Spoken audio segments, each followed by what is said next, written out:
ಈಗ ನಿಮ್ಮ ದೇವರು ಅಂತ ಕರೀತಾರೆ ಡಿ ಕೆ ಶಿವಕುಮಾರ್ ಅವರು ಸಿ ಎಂ ಆಗಬೇಕು ಅಂತ ಕೇಳಿ. ಸಿ ಎಂ ಆಗಬೇಕು, ನಮ್ಮ ರಾಜ್ಯದಲ್ಲಿ ಅವ್ರು ಸಿ ಎಂ ಆಗಿ ಬರಬೇಕು, ಅದೇ ಆಸೆ. ಈ ಬಡವ್ರಿಗೆಲ್ಲ ಅವ್ರು ಸಹಾಯ ಮಾಡಬೇಕು, ಅವ್ರು ದೊಡ್ಡ ಮಟ್ಟದಲ್ಲಿ ಹೋಗ್ಬೇಕಂತ ನನ್ನ ಆಸೆ.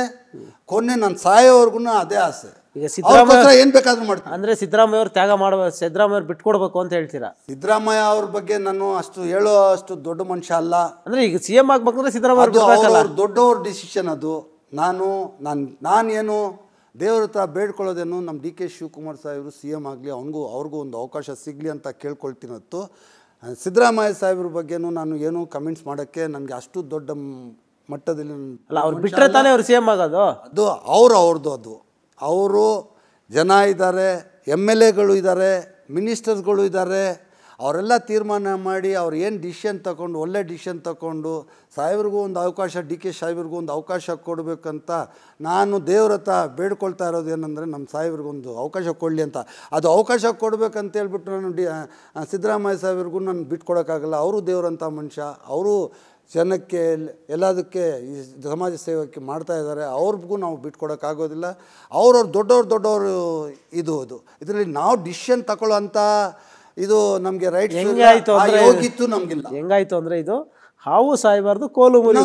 ಇದು ಪಾಲಿಟಿಷಿಯನ್ ಅಲ್ಲ, ಅದು ನನ್ನ ಸತ್ಯ. ಅದು ಇದರಲ್ಲಿ ಇನ್ನೂ ಮಿಸ್ಟೇಕ್ ಆಗಿರ್ಬೋದು ಮಾತುಗಳಲ್ಲಿ.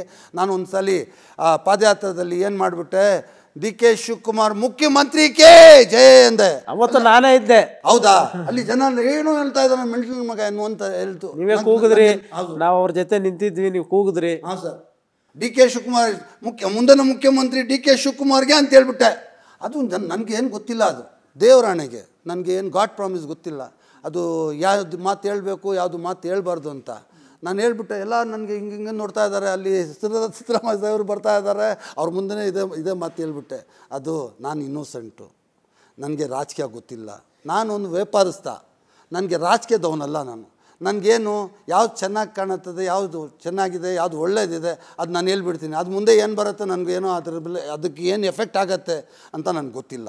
ಆ ಎಫೆಕ್ಟ್ನ ಹೊಡೆತಗಳಿಗೆ ತಿಂತಾ ಇದ್ದೀರಾ, ಅನುಭವಿಸಿದ್ದೀರಾ ಏನನ್ನ? ಇಲ್ಲ, ನನಗೆ ಯಾರಿಂದನೂ ತೊಂದರೆ ಇಲ್ಲ. ಡಿ ಕೆ ಶಿವಕುಮಾರ್ ಸಾಹೇಬರಿಂದನೂ ತೊಂದರೆ ಇಲ್ಲ, ಸಿದ್ದರಾಮಯ್ಯ ಸಾಹೇಬರಿಂದನೂ ತೊಂದರೆ ಇಲ್ಲ, ಬೈರತಿ ಸುರೇಶ್ ಅವರಿಂದನೂ ತೊಂದರೆ ಇಲ್ಲ, ಯಾವ ಮಿನಿಸ್ಟ್ರಿಗಿಂದನೂ ತೊಂದರೆ ಇಲ್ಲ. ನನಗೆ ಎಲ್ಲರೂ ಒಳ್ಳೆ ರೆಸ್ಪೆಕ್ಟ್ ಕೊಡ್ತಾರೆ. ನಾನು ಯಾರ ಹತ್ರನೂ ಇಷ್ಟಿದ್ರೇನು ಯಾರ ಹತ್ರನೂ ಹೋಗಿ ನಾನು ಒಂದು ಕೆಲಸ ನಾನು ಮಾಡ್ಕೊಂಡು ಬರಲ್ಲ. ಯಾರ ಹತ್ರ ಬಿಸ್ನೆಸ್ ಒಡನಾಟನೂ ಇಟ್ಟಿಲ್ವಾ? ಇಷ್ಟು ಇಲ್ಲ. ಅದು ಏನಂದರೆ, ನಾನು ಯಾವತ್ತೂ ಇವಾಗ ಚಿಕ್ಕಪೇಟಲ್ಲಿ ನಾನು ಸೋತೋಗಿದ್ನು, ಆವತ್ತಿಂದ ಕಾಂಗ್ರೆಸ್ ಮಿನಿಸ್ಟ್ರುಗಳು, ಕಾಂಗ್ರೆಸ್ ಎಮ್.ಎಲ್.ಎಗಳು ಸಂಪರ್ಕದಲ್ಲಿ ನಾನಿಲ್ಲ.